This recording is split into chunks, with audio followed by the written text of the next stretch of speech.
بسم الله الرحمن الرحيم ياسين والقرآن الحكيم إنك لمن المرسلين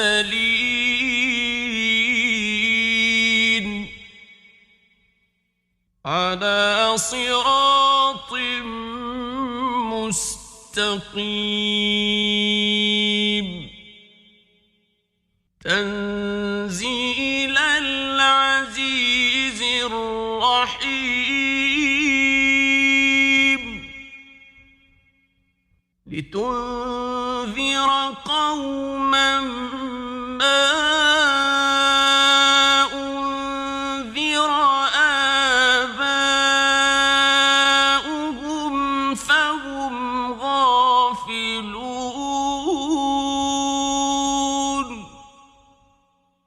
لقد حق القول على أكثرهم فهم لا يؤمنون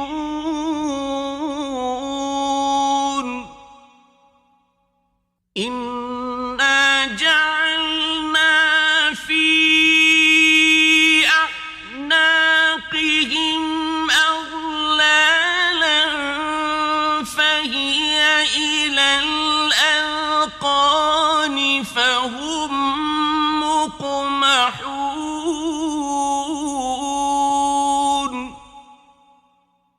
وجعلنا من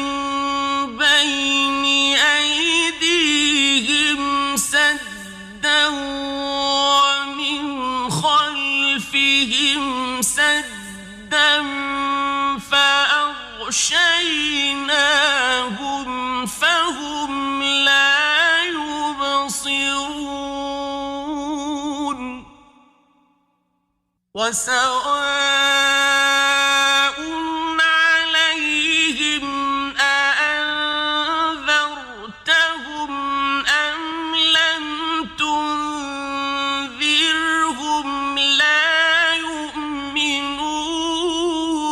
يؤمنون إنما تنذر من اتبع الذكر وخشي الرحمن بالغيب فبشره بمغفرة وأجر كريم إنا نحن نحيي الموتى ونكتب ما قدموا وآثارهم وكل شيء أحصيناه في إمام مبين واضرب لهم مثلا أصحاب القرية إذ جاءها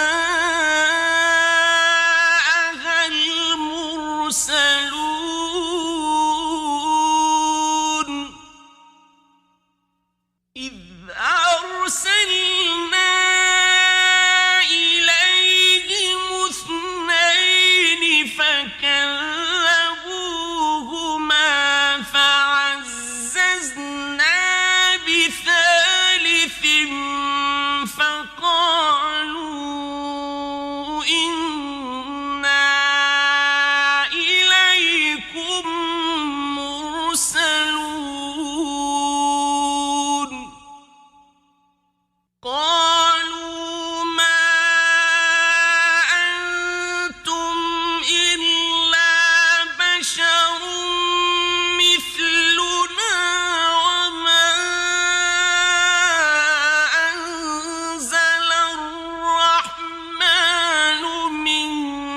شيء إن أنتم إلا تكذبون قالوا ربنا يعلم إنا إليكم لمرسلون وما علينا إلا البلاغ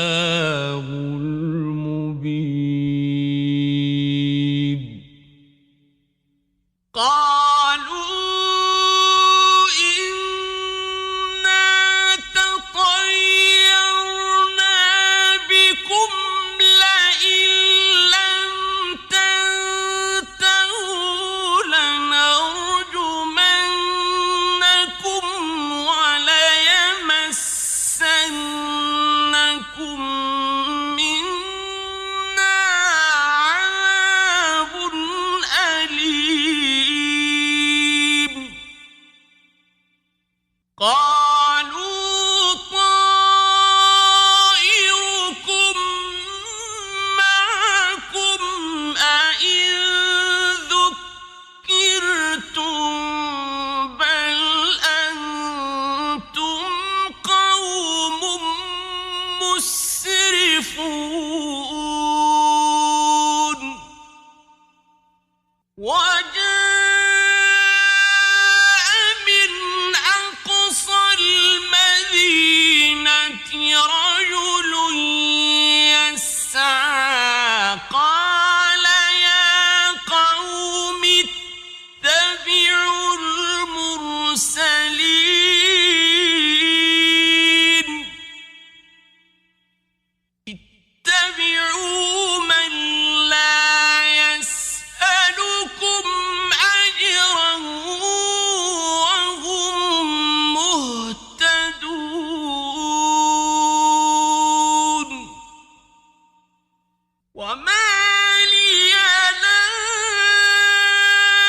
أعبد الذي فطرني وإليه ترجعون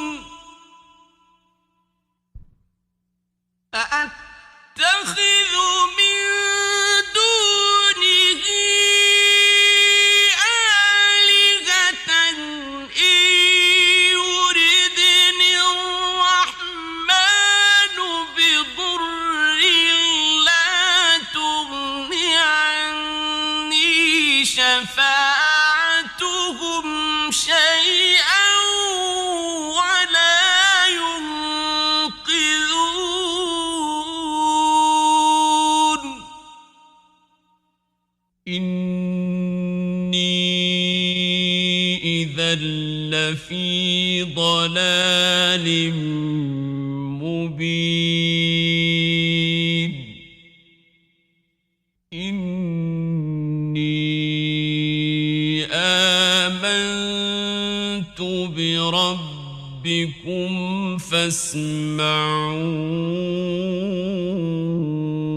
فاسمعون قيل ادخل الجنة قال يا ليت قومي يعلمون بما غفر لي ربي وجعلني من المكرمين وما أنزلنا على قومه من بعده من جند من السماء وما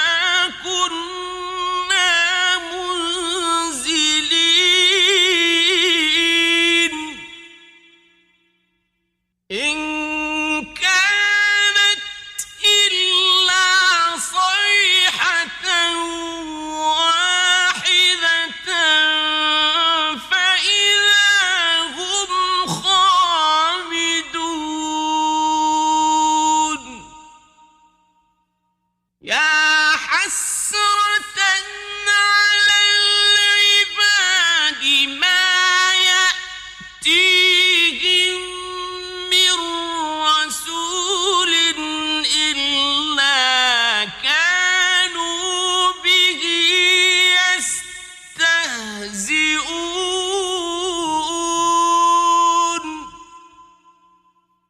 ألم يروا كم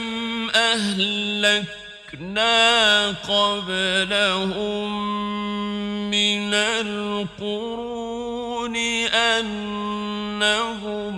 إليهم لا يرجعون وإن كل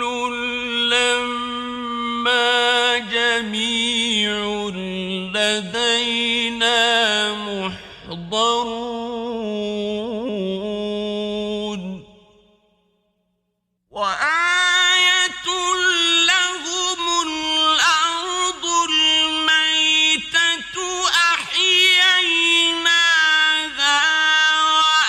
وأخرجنا منها حبا فمنه يأكلون وجعلنا فيها جنات من نخيل وأعناب وفجرنا فيها من العيون ليأكلوا من ثمره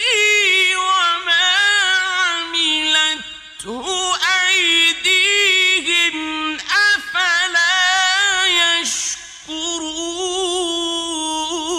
يشكرون سبحان الذي خلق الأزواج كلها مما تنبت الأرض ومن أنفسهم ومما لا يعلمون وآية لهم الليل نسلخ منه النهار فإذا هم مظلمون والشمس تجري لمستقر لها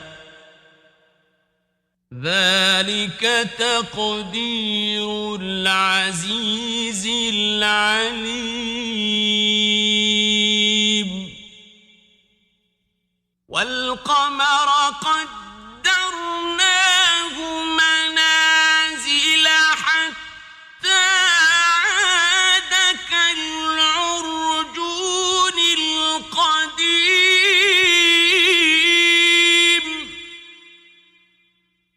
لا الشمس ينبغي لها أن تدرك القمر ولا الليل سابق النهار وكل في فلك يسبحون وآية لهم أنا حملنا ذريتهم في الفلك المشحون وخلقنا لهم من مثله ما يركبون وإن نشأ نغرقهم فلا صريخ لهم ولا هم ينقذون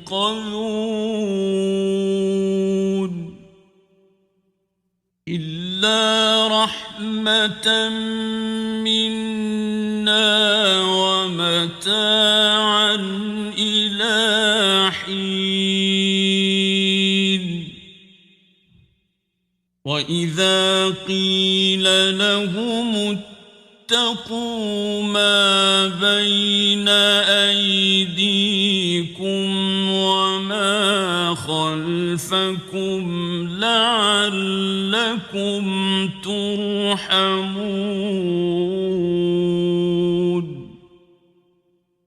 وما تأتيهم من آية من آيات ربهم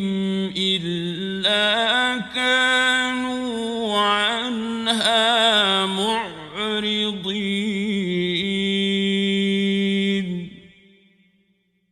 وإذا قيل لهم أنفقوا مما رزقكم الله قال الذين كفروا للذين آمنوا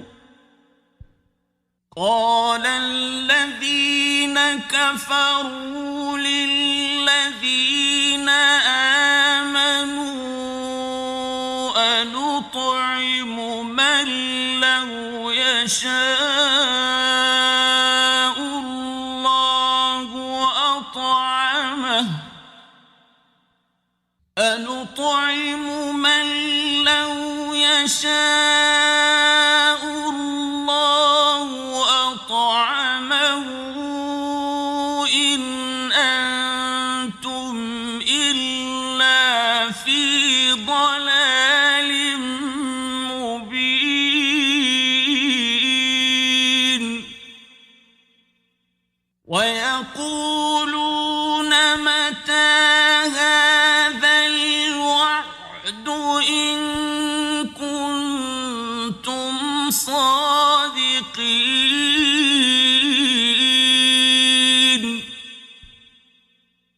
ما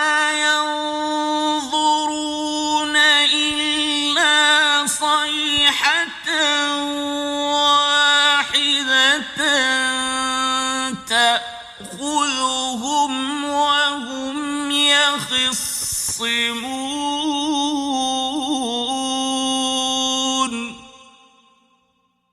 فلا يستطيعون توصية ولا إلى أهلهم يرجعون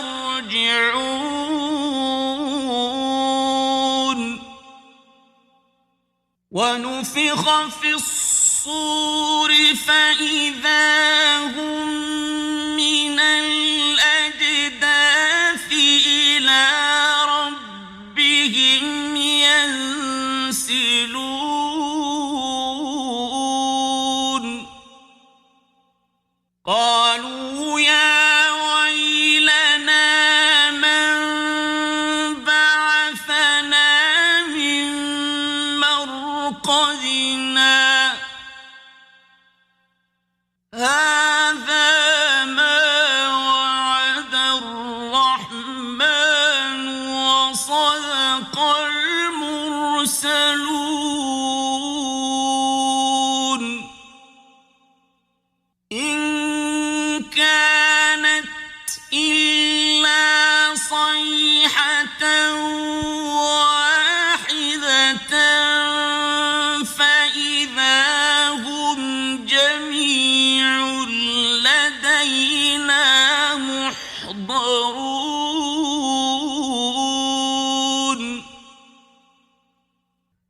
فاليوم لا تظلم نفس شيئا ولا تجزون إلا ما كنتم تعملون إن أصحاب الجنة اليوم في شغل فاكهون هم وأزواجهم في ظلال على الأرائك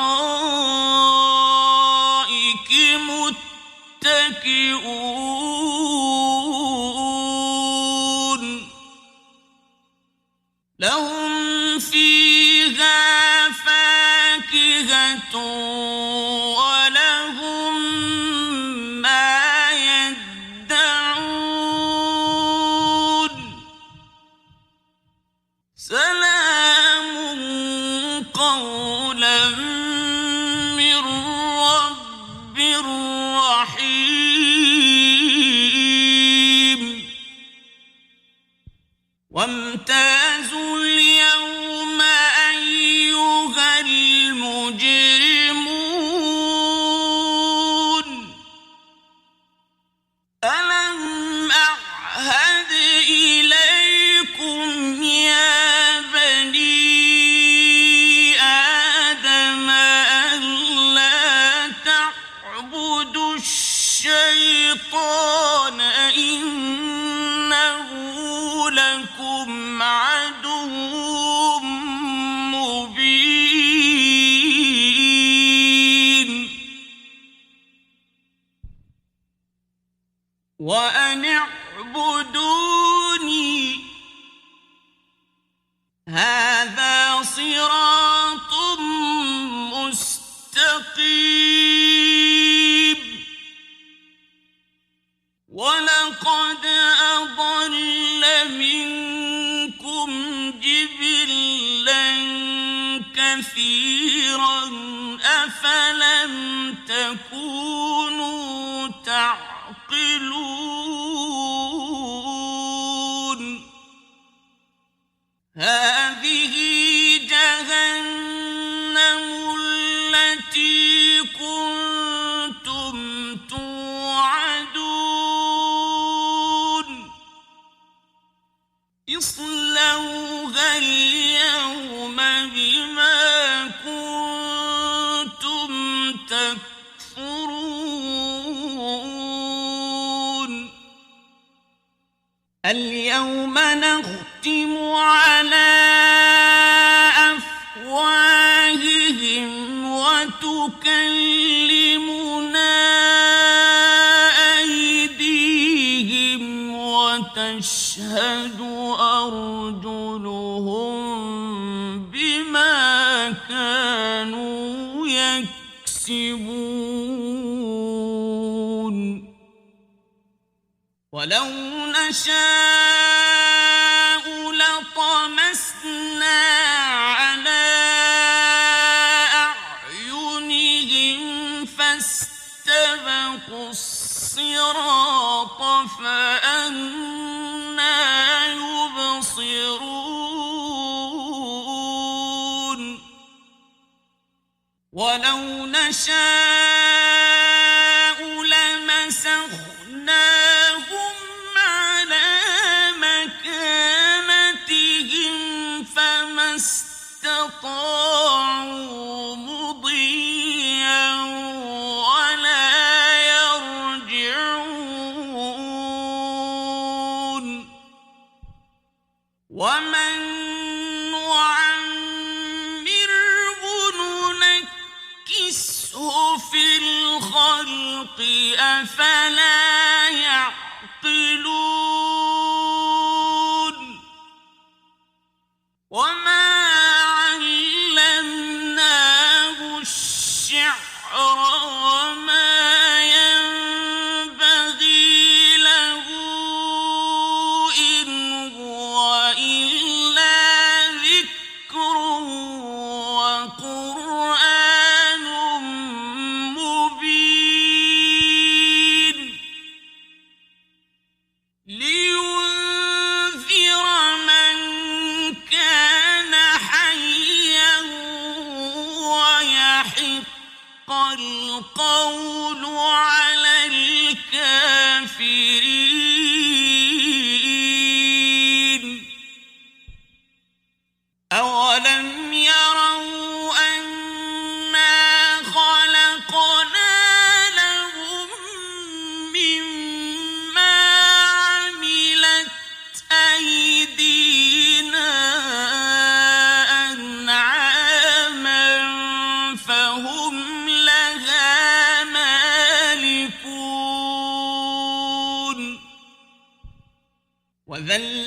وذللناها لهم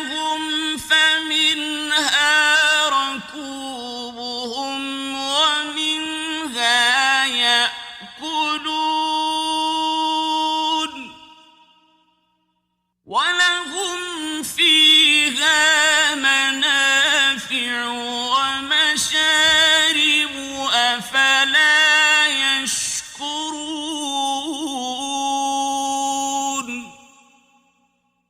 واتخذوا من دون الله آلهة لعلهم ينصرون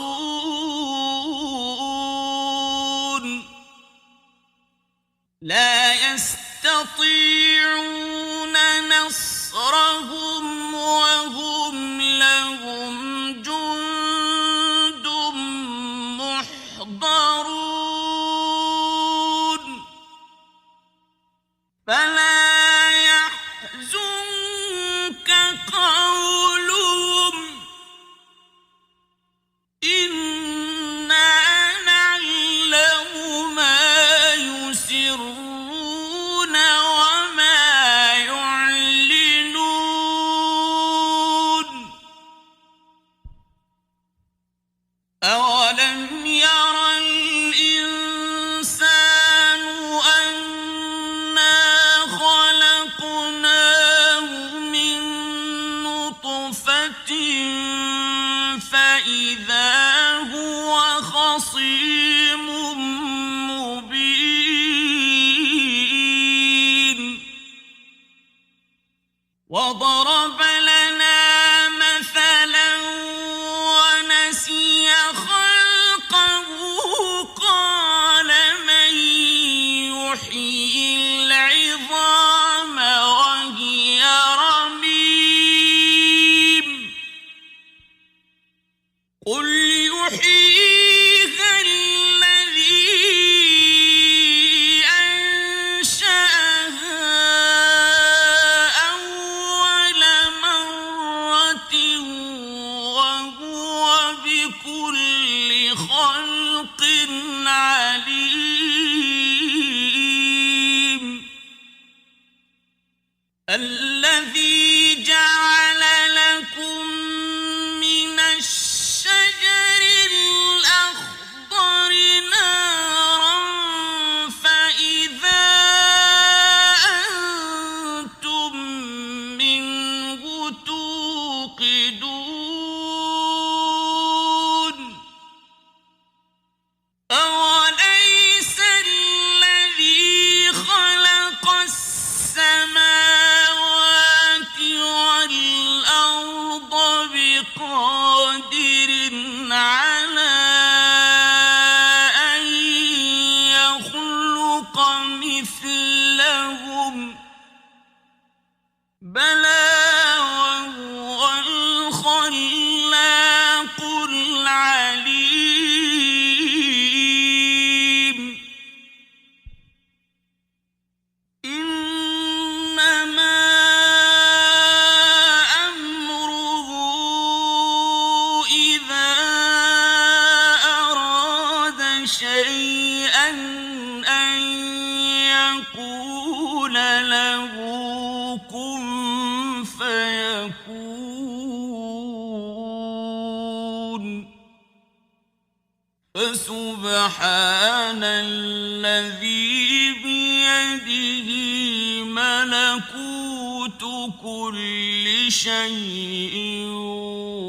وإليه ترجعون